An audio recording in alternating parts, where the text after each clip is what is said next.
Hello, everybody. Welcome to Sports Scope. I'm your host, Robert Butler, on this 10th day of April. I got a good show. I want to talk to you tonight about Rudy Gobert. I think that was a little bit of an overreaction, and I'll talk about that here in a little bit. Greg Popovich, it's really time for him to either be fired or retired. Also, Odell Beckham with the Baltimore Ravens. We'll get into that. What's that mean for Lamar Jackson and more on Sports Scope? We'll get our one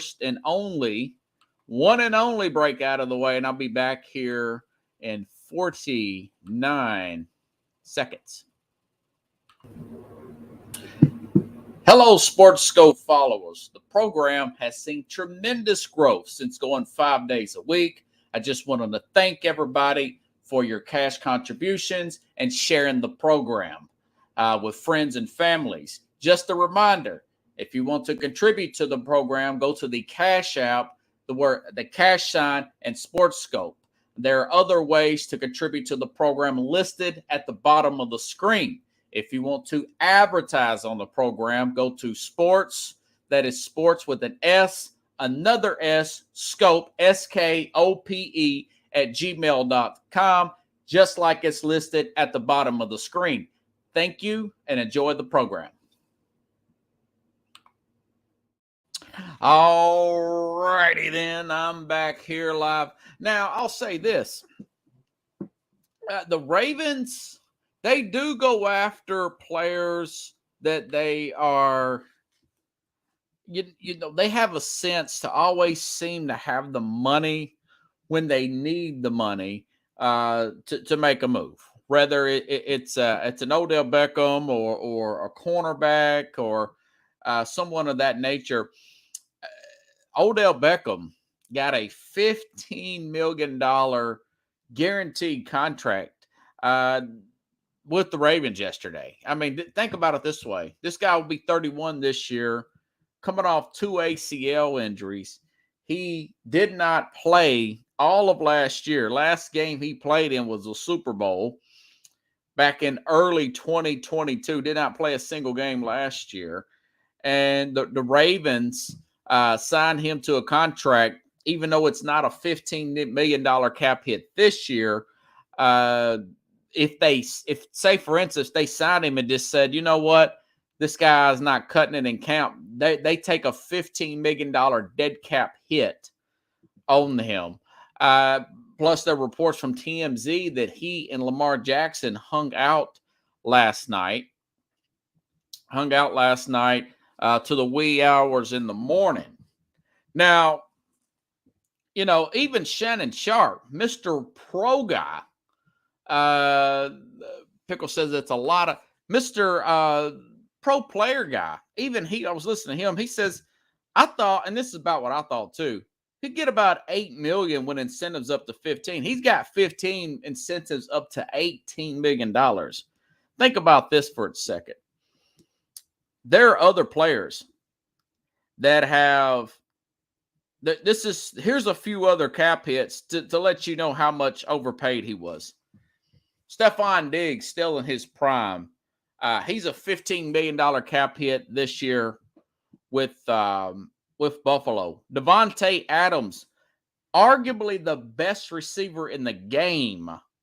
His cap hit is 14.7. So basically, now again, this is not what his direct cap hit would be this year. But the fact is, it's $15 million dead cap money. So essentially, 15 is 15. They're going to pay them $15 million no matter what. But you got guys like DK Metcalf and $13 million, Mike Williams $13.5. I mean, unbelievable. Terry McLaurin's cap hit is $11 million. Deebo Samuel is $8 million. Chris Godwin, Jamar Chase. Now, of course, Chase is still on his rookie contract. So you all get it. They way overpaid this guy. So, you look at it in that perspective. And then also you have to look at it from a way that this is a way to get Lamar Jackson in with this team. Okay. Quite frankly, if you ask me, the Ravens they're bidding against themselves. They're essentially bidding against them. I don't think there's a market for Lamar Jackson. You know, and this thing went from maybe they lose him because things got too out of whack here, and it's gotten too personal. To the Ravens may be the only option for Lamar Jackson. And the fact that they've added in Beckham now, of course, it's a 1-year hit, but they still got to eat that money. They still have to eat that money. You've got Rashawn Bateman there. You've got Mark Andrews there. Very good, well above offensive line. Always a top-notch defense. Always in the top 5 there. But my thing is, to all the Lamar lovers, they probably offered him double of what anybody else did. Even Pro Football Talk says that's not just my guess, and that would have been my guess anyways.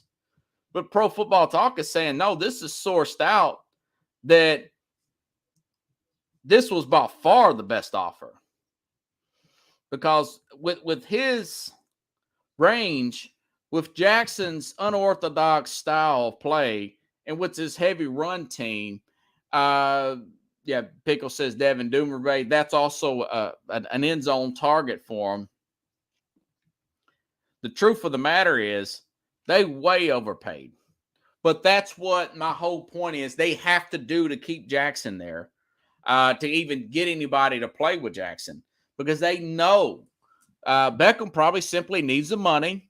He wants to go to the well again, and he got double their money. My guess is probably 5, 6, 7, 8 million more, practically double what anybody else is willing to pay him. Think about it.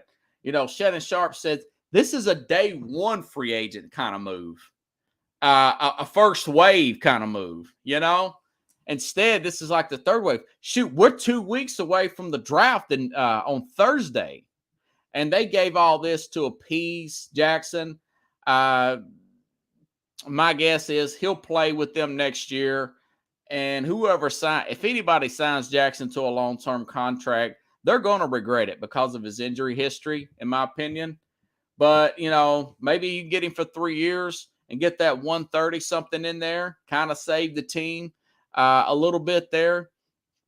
And maybe they draft a quarterback later to back him up. I wouldn't be surprised if they did that.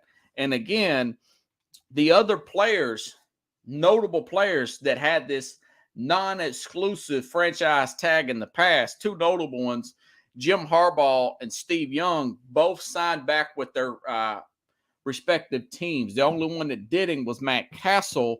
That was because the Patriots already had Tom Brady, and he was in his prime. It was like 2009. He ended up going to the Kansas City Chiefs.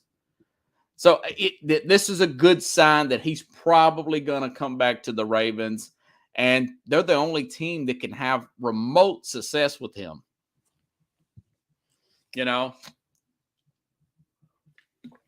But hey, what's the old adage? You are what somebody's willing to pay you. There's 31 other teams that didn't, but there's that 32nd team that did. Love the one who brought you there, right? Okay. All right. Now, switching gears here to the round ball. Okay, so we've had these play-in games this weekend. Talked about it. By the way, Jeffrey Deskovic, who came on, he's been on the program twice. He will be on Wednesday, I want to say around 8:15 Eastern time. He will be on, and we will be talking about the first round. He'll be on Wednesday. Now, I know the play-ins in Thursday. The playoffs will start on Saturday. They will start on Saturday, and he will be on. We'll be breaking these games down. He's a big NBA fan. I am too, in a certain way, even though I've got some grievances to go over with some of the weak leadership and why the ratings of the actual games are way down and getting outdone by women's basketball. And I'll get into that Greg Popovich crap here in a minute. So Rudy Gobert, I call it a spat. Okay, you want to call it a punch, Corey? Uh, him and Kyle Anderson got into it. Let me make sure and get the context right. Let me make sure and get the context right here. Okay. Rudy Gobert injured his back in Saturday's win over San Antonio and insisted that he was playing through pain in Sunday's game and didn't deserve to have his effort challenged in the huddle, sources say. This is according to ESPN. Still, it was understood that Gobert wouldn't throw a punch at a teammate in an NBA game whenever it landed without facing team punishment. Okay. And, McDaniels, the guy, he hit supposedly. I saw it. It looked like he grazed him, Corey.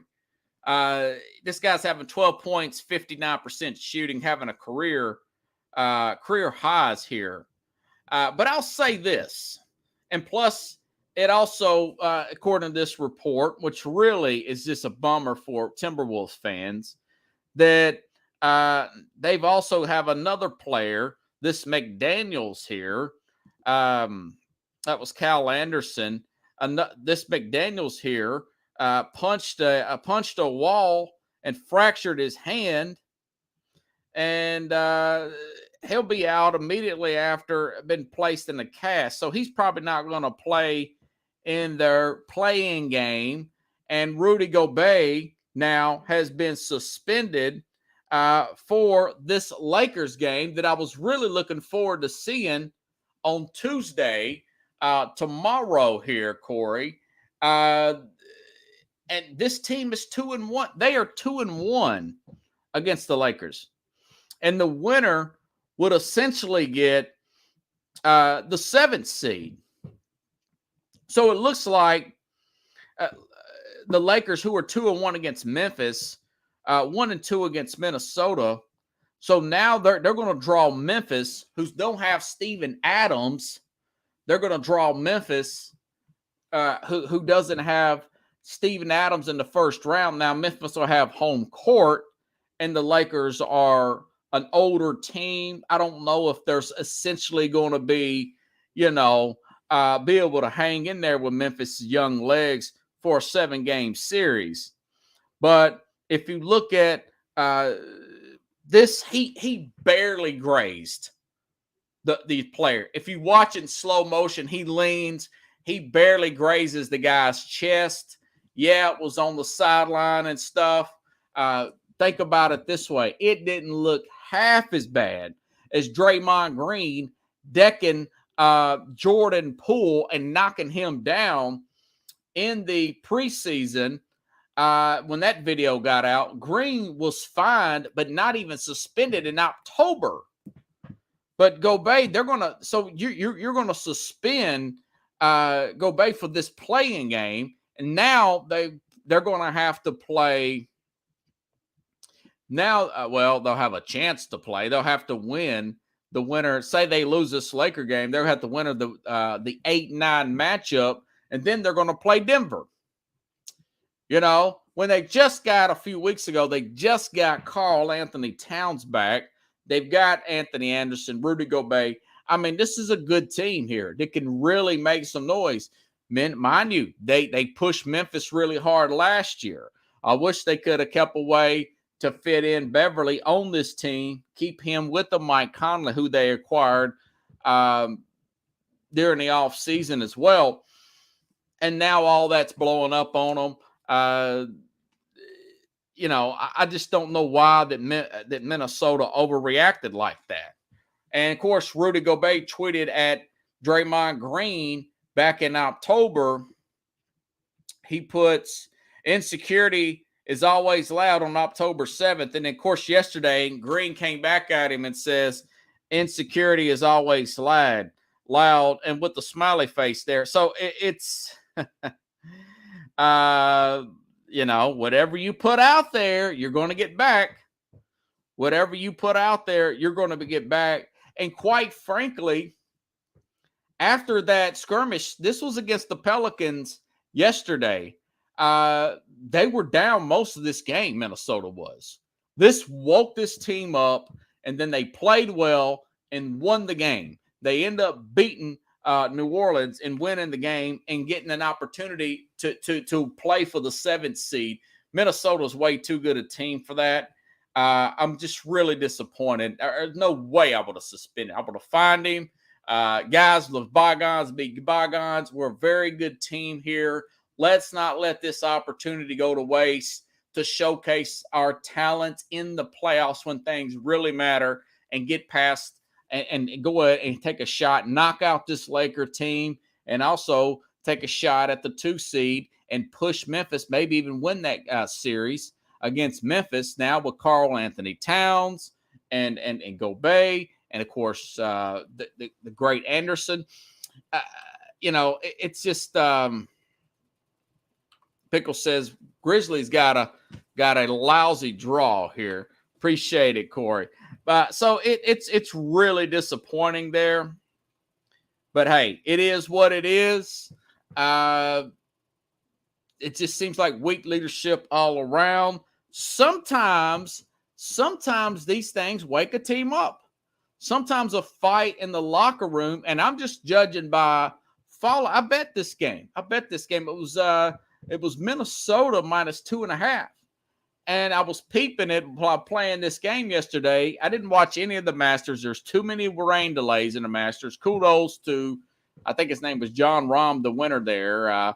Ended up beating Brooks Koepka there in the Masters. I didn't get a chance to see any of that.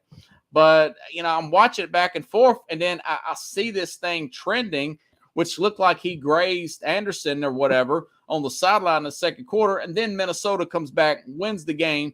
That was a good wake-up charge, kind of got the team's attention there. But, of course, now they don't have any big. They don't have to help defend an Anthony Davis in the middle. And, of course, the Lakers will probably get tomorrow, not unless the Minnesota shoots them out of their own gym. I doubt it. And the Lakers going to end up getting that win on Tuesday, and then they'll be playing Memphis this weekend, which I haven't really broke that series down. I will later on this week, folks. Okay. Anywho, decisions. Where should I go next? Okay. Now, a lot was being talked about with this Luka Doncic thing. Obviously, this trade has not worked out. I want to say with Kyrie Irving, let's get to the record here. Since Kyrie Irving's debut with the team on February 8th, the Mavericks have posted a 9-16 record, 8-12 with him in the lineup. Think about this. Before he was there, they were 29-26. 3 games above 500. Right in the middle of things, 4 or 5 seeds, something like that. Pickle says that other deal makes the Lakers happy. Lakers get a. So you look at this, and now there's been talks, and of course we saw what happened Friday. A little backstory to Friday. Mark Cuban realizes we made a mistake here going after Kyrie. We were only 3 games above 500 with Spencer Dinwiddie in that group. They made a mistake. No matter what he says about Brunson, he dropped the ball there. We're talking about that Friday on the program with Carlos, Mad New Yorker Chavez here. It's a good point there, Chad. You got 2 guys who just don't play defense. You got 2 guys who just don't play defense, and you got 2 guys that hold the basketball. Luka Doncic is 24 now, and then you have a Kyrie Irving who's 30 years old on a contract year, wanting a ton of money. Only place I even see him remotely working at would be a Lakers. Now, that being said, okay, going back to Friday's game, they said a tremendous amount of starters, including Luka. Luka did not like this against the Bulls because they still had the shot at the play-in. He still wanted to play in the playoffs and see what they can do in the playoffs. All right. And long story short, we know what happened. Bulls pulled them out. They got eliminated with that star power. They get eliminated. The NBA is investigating Dallas. Okay. Now that we're caught up, a report from Tim McManus, I want to say, with ESPN, saying that essentially next year, he can request a trade. He may leave this team, Luka Doncic. Obviously, the Kyrie Irving thing's not going to. Tim McMahon, Saturday morning, ESPN's Tim McMahon reported that Mavericks are leery on Doncic potentially asking for a trade after next year. Team sources have acknowledged that ESPN that fears that Doncic, who publicly and privately expressed extreme frustration this season, could consider requesting a trade as soon as the summers of 2024 if Dallas doesn't make significant progress by then.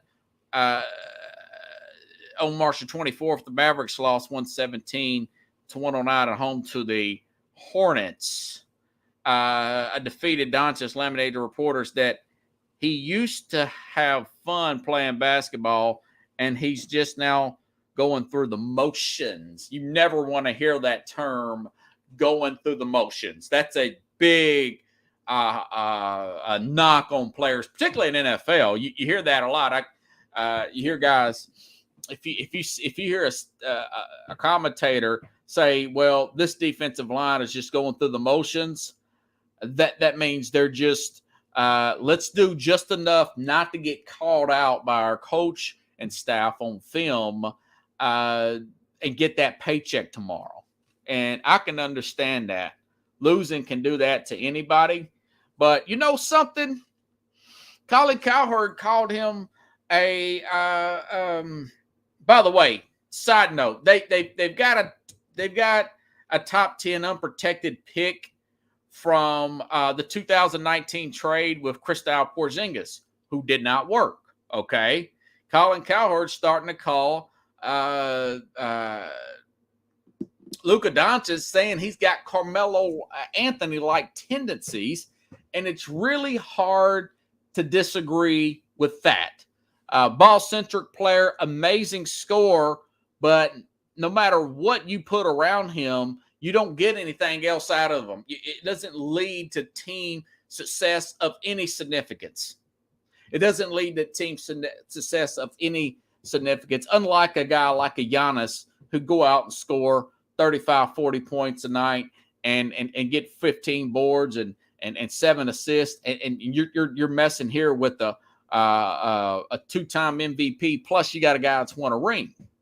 It just doesn't equal success. Porzingis did not work out. Okay. Kyrie Irving did not work out. Remember, they fired Rick Carlisle, a guy who won a championship with Dirk Nowitzki last year. Jason Kidd, there's talks that maybe he can be out. At some point, Luka, who I've noticed has come in out of shape, and he's even said it, I've got to work on my defense. I've came in out of shape. Now, also, he plays in his country. He plays in his own country during the summertime. So there are some legitimate criticisms of Luka Doncic. He's a much more talented player than Carmelo, but I see what he was saying, and it's really hard to go against that right now. You know, you have to start looking, and I brainstormed with Carlos for about 20 minutes on the program on Friday. Who can you put this guy with? I mean, do you want to put him with the Knicks? What Knick player can you get? Do you want to get a Damian Lillard from Portland? You want to put him with the Lillard, a guy who also shoots the ball probably more than the average point guard should. Some have brought up that maybe work out something after this season with the Klay Thompson, who is also long in the tooth. Okay. So you're talking multiple players they went through at this point. You're talking the second coach that he's went through. At some point, you got to think to yourself, maybe this is what Luka is. Maybe we should trade Luka. Here's my biggest thing about the NBA. There's a big fear that you're never going to get another star again. That if you don't have the star, there's this big fear. If you do not have the star, you're not going to win anything. You know, who thought Steph Curry was going to be a star? Who thought Giannis Antetokounmpo was going to be a star?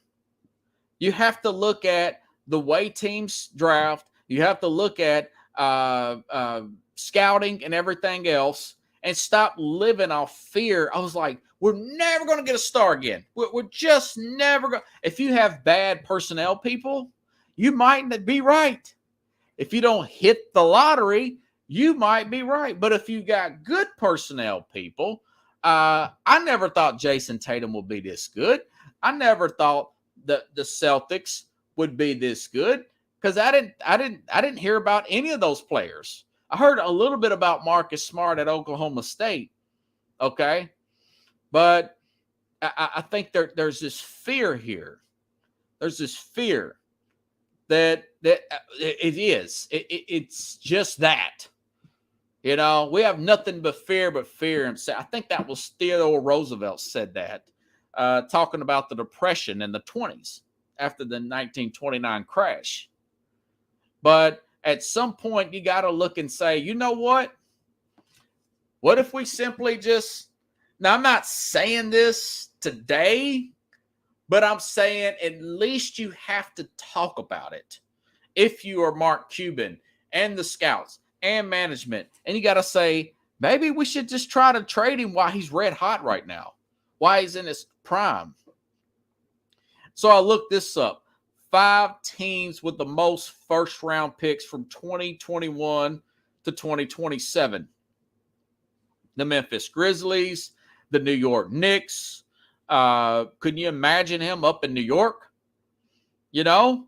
Could you imagine him in a New York? Could you imagine him with the Ja Morant? The Grizzlies, these are teams with a boatload of draft capital. Oklahoma City, Houston, Utah, of course. Utah was not mentioned with this. But if I can get a haul, why not? That's something. If you can't get a star behind him and you're a 7 or 8 seed, and you're going to, the definition of doing the same thing over and over is considered insanity. You know, this is insane. And so you got to look and say, you think the Spurs could try to keep him in Texas? Possibly, you know. Yeah, but I wouldn't. I'm about to light that. I'm about to light that freaking Greg Popovich up here in just a minute, sir. If you want to hang around, or ma'am, I'm going to light his candle up here in just a second. Oklahoma City with a SGA, Shea Gregorius Alexander. Chad, you've been on your sports, buddy. You've been on it. Yeah. So you have to look and say, we can get a lot for Luka, you know, and we're sorry things didn't work out, man. But the thing about it is, again, and now that being said, we are in April. Got to look and see what else is out there. Some potential. And also, you got to have this conversation with Luka. And you got to tell yourself, the coaching staff and somebody close to him said, man, you're going to have to change your game, man. Have you thought about just playing off the ball and having play with a traditional point guard? Do you always have to walk the ball up and be a point forward? Can't you just play off the ball? Or do you just want to be a LeBron type and we'll get a bunch of shooters around you? I mean, so there's more than one way to skin a cat, like my dad would say. But what we're doing now is not working. We cannot We cannot continue to go out it this way. And I've watched the guy for the past 3 years. He's practically unstoppable at times. But I tell you, I know the thing about it is he wears out. And you know who else used to play really great and dominate at times? Russell Westbrook. Now, he's a better scorer than Westbrook. I get it. But there was a time when Westbrook would just score for days, man. I mean, just triple-double at the triple-double 3-4 years ago. And can you imagine? Now, remember, this guy played professional ball when he was like, 14, 15. So he may be an older 24. He really may be a 28 in basketball years. Okay? And 3-4 years from now, you're talking 32, 33. We're talking more injuries could mount for a Luka Doncic. So you got to talk about changing this game. You got to talk about potentially trading Luka and just going and not living off this fear that you have to have this superstar at this time or the whole world's going to come to an end. The world that the NBA never shut down when Jordan left. We thought it would, but it never did. Shaq and Kobe left. The league never shut down when Shaq and Kobe left. It's still there. Let's go back 20, 30 more years. We thought that there was speculation.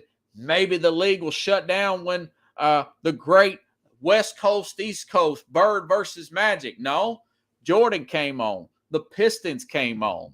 Okay? So it's not the end of the world if you looking and maybe moving on without a Doncic. I would love to see him in New York. Him and Ja Morant can possibly coexist in a Memphis and give Dallas just a boatload of picks here. And maybe a player. You get a third team here. I mean, it's not really. He played the Celtics at 16. I think they had a world game against the Celtics. Yeah, I mean, so it's not the end of the world. Look at the Cavs. The Cavaliers are probably going to beat the Knicks this weekend, guys. And I love the Knicks. I mean, I want the Knicks. I like the head coach. I love their passionate fan base. When I lived up in New York in 2002, people had me thinking the Knicks were going to go to the finals. And then I had to shake myself into reality and said, no, ain't nobody going to beat the Lakers even if they get past the Nets. And the Nets are way overrated. Pickle says the season tickets will drop through the floor. That's called living in fear. Pickles. Fear is immobilization, like the great, oh God, what's the guy's name? T. Boone Pickens would say. Fear is immobilization. So it's something, yeah. And this guy, it says they can move on, and for sure you get a haul in return. You never know how much you could get for a guy in his prime. You might get picks 7 years from now, and the guy get hurt, and you get the number one pick. Get a Shaq-like player. You just never know what the future holds. But being stagnant in fear, you could build a good team with good. Again, look at the Joker, second-round pick. Giannis, the 15th pick. The 15th pick in the 2013 draft. You know? So there's players out there. Steph Curry was not the number one pick, folks. He was not the number one pick. You know, if you want to be in position to maybe get a gym and maybe get the right side. You know, the next option would be, okay, let's do away with Jason Kidd. You know, maybe get an older coach, get somebody more experienced. But this current experiment with just filtering players around Luka and not changing what Luka's doing, I don't think it's going to work. It hasn't worked yet. Other words, let's not go with the status quo. So yeah, they've got like a 3% chance of getting Victor Wembanyama. And then you got to wait 3 years for Wembanyama And then, he's 27. Maybe he's pushing some injuries by then. And then maybe you do something that way, Okay. All righty then. Speaking of Giannis, I love what Giannis said about the MVP. When he was asked, I really love what Giannis said here. If I can find his deal here.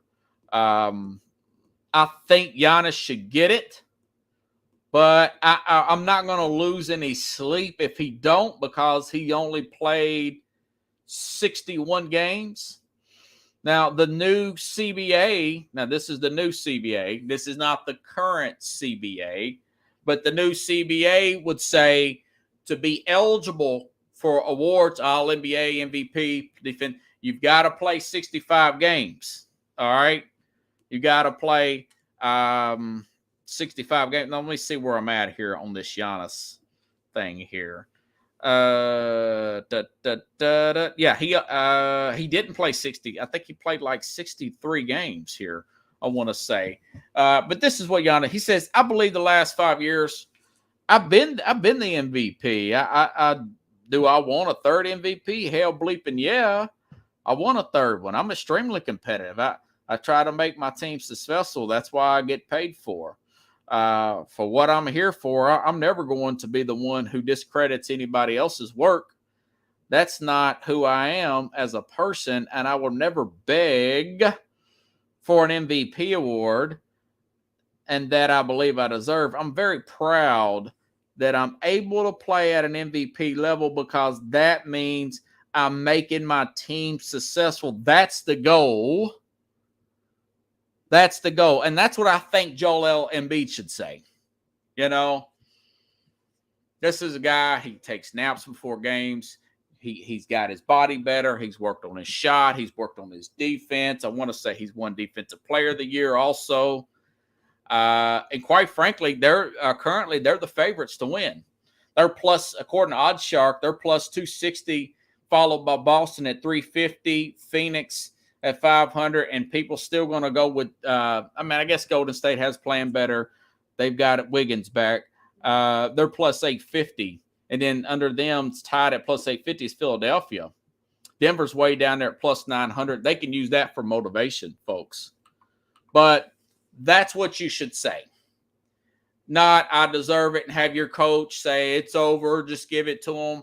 Hey, Doc Rivers, how about you start winning some playoff series before you start talking about that? So I love the way he handled that situation. I'm sure he was baited into that. The great Giannis Antetokounmpo. All righty then. Okay, now. All right, so so these are teams that are in the playoffs. Playoffs, like Jim Moore would say, you really don't want to be 22-60, man. The Spurs this year are 22-60. They got the second worst record in the NBA. I think Detroit's got the worst record in the league. It means no, never mind. So Greg Popovich, pathetic speech, a pre-game speech, press conference before the last game of the season yesterday. And he goes on a 8-minute rant with a list of politicians' names about gun control and all that. And I thought to myself, it's one thing if you got players, and this is 74-year-old coach here. It's one thing if you got 25-year-old something, your Kyrie Irving saying stuff. You got LeBron James saying stuff, a young LeBron James. And for him to do that, for him to talk about politicians and all that. And here's my thing. If I'm the Spurs owner and I'm general manager R.C. Buford, I'm saying, we know what your record is without Tim Duncan. We appreciate what you did, man. But that's the last speech you're going to make for us. Appreciate what you did in this past here, but this is the way he starts off that pre press conference here. This is how rude this guy is. This is a guy who's derided reporters for years, belittled NBA reporters, bullied. See, here's the thing. He's Bob Knight, except his politics are different. Look at it that way, Pickles. Truth to power, huh? What if that was Bob Knight? All right. I'm not waiting forever. As I'm sure you do, I followed you on Twitter. Said I'm not waiting. See how rude he is, And, I got thinking about myself with the Adam Silver. And I thought just take what he said out of it. There's 30 teams in the league. What if every coach, this is how you got to look at things. What if every coach in the NBA took 8 minutes to talk about some social program or some political nonsense that has nothing to do with his team, that has nothing to do with the NBA? What if every coach in the league, you wouldn't have anybody watching the league. You wouldn't have one person watching this league, except for maybe some of your friends and family. Think about it. Always turn the lens inside out. Put the shoe on the other foot. That's how you have to look at it. And then I love what he said. And I like guys like Jason Whitlock. He said, all right, man. Here we go. He says, he wrote a Blaze Media, Jason Whitlock. He says, does Popovich feel free when he steps inside an NBA arena to work and there are as many as 50 law enforcement officers inside that building? Does he feel free when he drives to the arena and passes 20 to 30 police officers working traffic and crowd control? How about them 2 to 6 armed security officers who travel with the team along with him? He said Popovich doesn't find it strange that the NBA will dump millions in dollars and protect the basketball players with armed security, but he balks at providing the same security to innocent children at schools. He had something to say about one of these politicians over here in Tennessee. He says, has there ever been a mass shooting at an NBA, NFL, NHL, MLB game at any major sporting event? Could it be heightened security prevents the mass shootings? Could it be heightened armed security creates a sense of safety? How many armed police officers protect Nick Saban, Bill Belichick after a football game? How many protect Greg Popovich? Then I'm gonna meet Jason this weekend. He said, this dude's a joke. He's a great basketball coach, but he's a clown when it comes down to discuss important social issues. He's a hypocrite, and he blames that cowardice drives the behavior of politicians. I was listening to the great Bernard McGurk about a guy like he talked about Greg Popovich when he wanted to get on here and start lecturing people on things. And Bernard at WABC, he says, truth of the matter is, the guy's a glorified gym teacher. You're a glorified gym teacher, man. And you want to use that arena to get in deep, layered problems in America and around the world.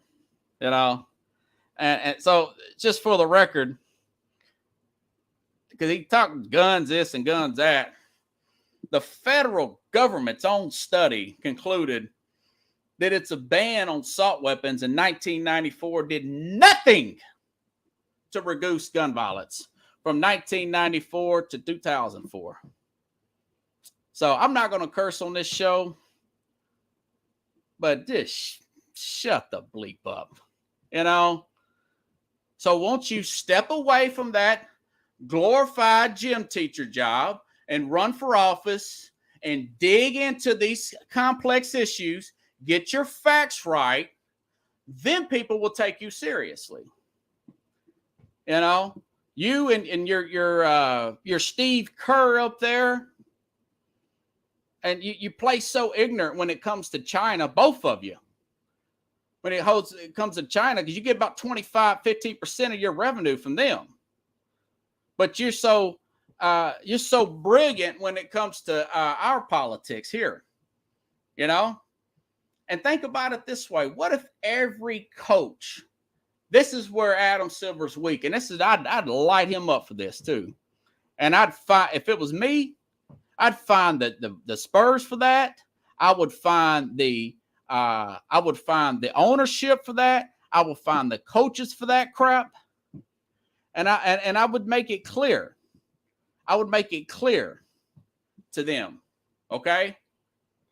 If people don't want to hear that crap from you, for one thing, you don't know what you're talking about. And for another thing, you don't want to hear the other side. Because then you're going to tick off both sides of your fan bases. All right? So, Greg Popovich, it's time to hang it up, man. That plus, you got the second worst record in the NBA. You ran off Kawhi Leonard. You've insulted and belittled and bullied NBA reporters for what, 30 years now? Since the 90s? Yeah, he's Bob Knight, except his politics are different. So just look at it like that. Thank you. So that's how you end that. That's where strong leadership tightens his butt up. You know, I'd tighten him up, and I don't mind doing it. I certainly don't mind doing it. But hey, man, he's pathetic, man. And I hate to say it, guy. I thought he was a good coach, but he's an example of a guy who's just not aged well. Some people age well. You know, a friend of mine turned 50 the other day. He's boo-hooing and all that. And I said, you know, some coaches, some people with a good attitude evolve in time. They evolve with the league, and as the league is gone. I remember Robert Horry talking about Greg Popovich years ago. And he says, man, I don't say I had a guy, I couldn't listen to him hollering at me like that. And he was playing on the Spurs. And I said, well, the best player puts up with it. But if the best player in Tim Duncan didn't put up with it, he would have been out of job 20 years ago. Easy. But, you know, it's one of the reasons why women's basketball outrates the NBA. And, you know, it's not the fact that people don't like basketball. I've brought this up before. The NBA highlights, dunks, great plays, ball movement, all that stuff outrates the NFL and Major League Baseball combined on a world stage as far as looking at stuff on the internet and social media. You know? But when you get into watching the games and then you follow the post game and you hear this nonsense going back to 2020, the social justice stuff, when you start pointing the finger, and people like me with half a brain knows what the truth about this stuff is, and knowing that you're really one-sided with one of these things and you're not sincere about it, you turn people off. You know, you turn people off. And that being said, the game itself is in good shape. It's in good shape from a parity. We got a great playoff coming here.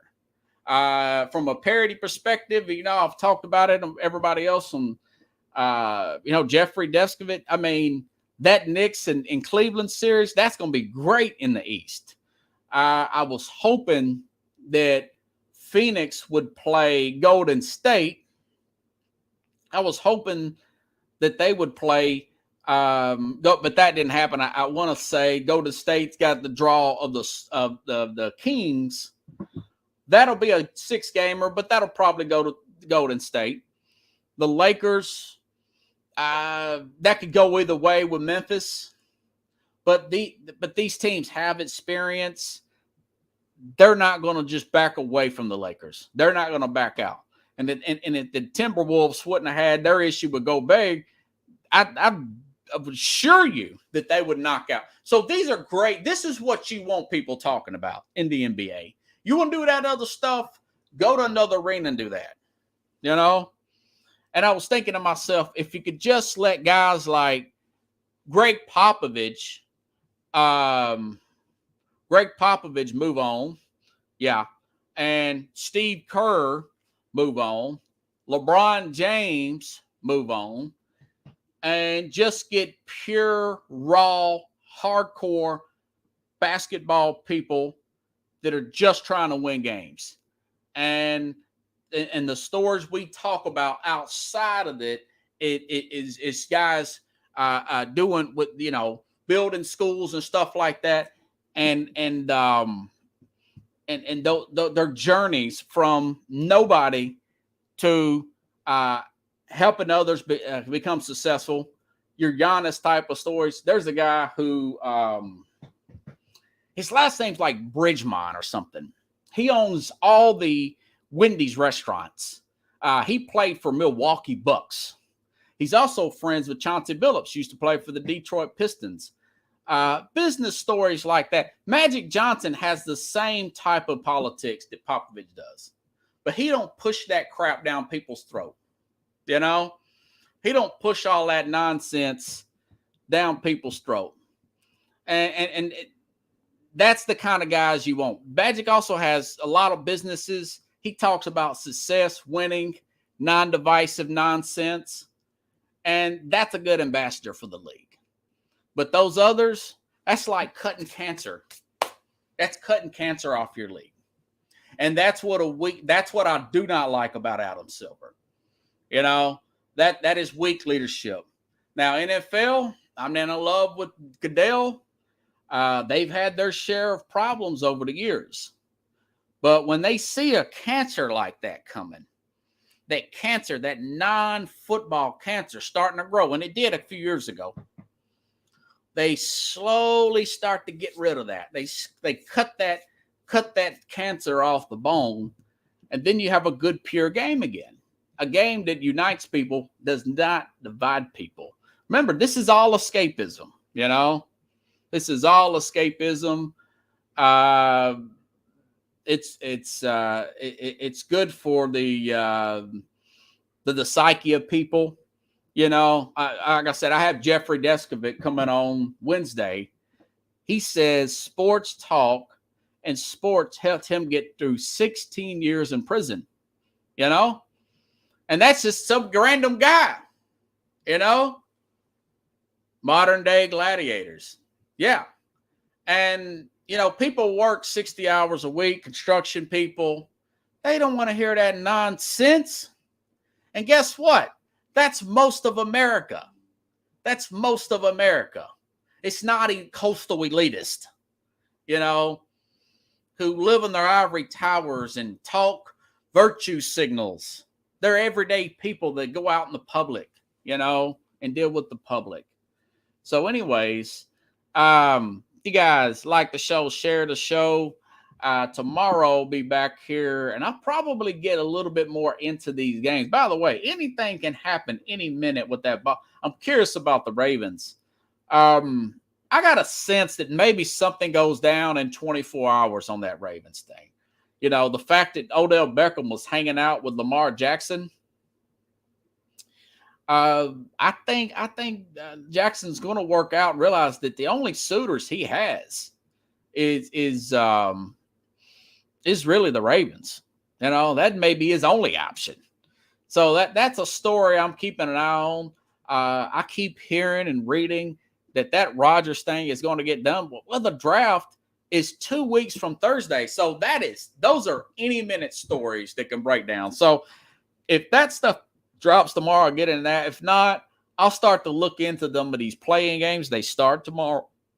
And whatever breaks down in the wide world of sports. All righty, folks. I will see you tomorrow, same time, same place, here on Sports Scope.